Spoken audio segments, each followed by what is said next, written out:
लग्नाच्या आधी किंवा बाळ व्हायच्या आधी मी फ्री बर्ड होते आणि नंतर सडन बाळ झाल्यानंतर मला चौकटी कळाला.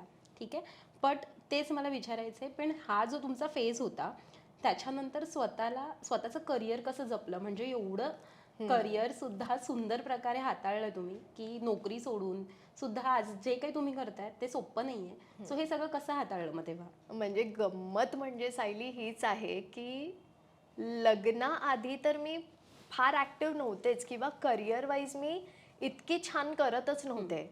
पण लग्नानंतर मी खऱ्या अर्थाने छान काम करायला लागले हां. आणि बाळ झाल्यानंतर मी आणखी छान काम करायला लागले. हा खरं तर गमतीचा भाग आहे.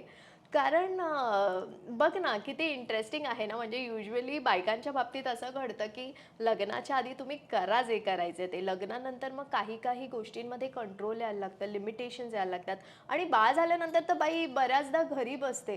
पण माझ्या बाबतीत सगळं उलट झालं की बाळ झाल्यानंतर मी जास्त आणखी वेगानं काम करायला लागले.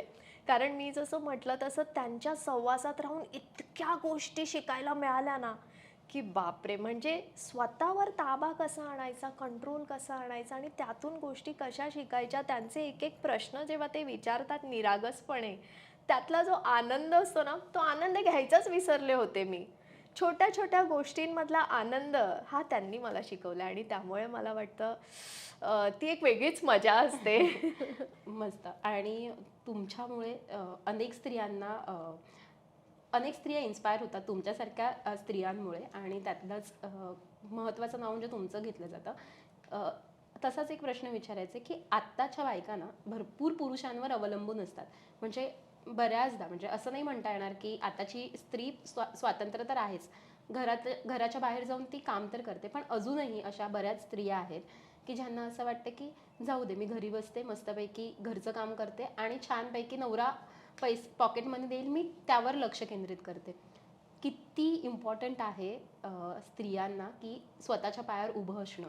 खूप खूप खूप इम्पॉर्टंट आहे की प्रत्येकीनं स्वतःच्या पायावर उभं असणं, प्रत्येकीनं फिनॅन्शियली इंडिपेंडेंट असणं हे खूप महत्त्वाचं आहे सायली. कारण एक सिम्पल एक्झाम्पल आहे गं. म्हणजे तू असो किंवा मी असो किंवा इतर कुठलीही एक स्त्री असो, जर ती पैसे कमवायला लागली आणि तिच्या बँकेत चांगले पैसे आहेत, ती फिनॅन्शियली इंडिपेंडेंट झाली, तिला इतरांवर अवलंबून राहायची गरज नाही आहे. नंबर 1.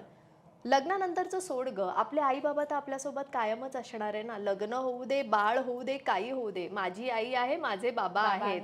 एका पॉइंट नंतर जेव्हा ते म्हातारे होतात किंवा त्यांच्यामध्ये आजारपण सुरू होतात, त्यावेळेला जर माझ्याकडे पैसे असतील तर मी वाट पण नाही बघणार की म्हणजे माझा भाऊ त्यांची काळजी घेईल किंवा काय.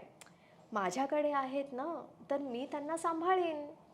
म्हणजे बेसिकली असं आहे ना, फिनॅन्शियली इंडिपेंडेंट असणं म्हणजे तुम्ही इतरांचा सांभाळ करायला लागता इतके सक्षम होता की स्वतःचा तर सांभाळ करताय, पण इतरांचाही तुम्ही सांभाळ करता. म्हणजे किती सुंदर गोष्ट आहे.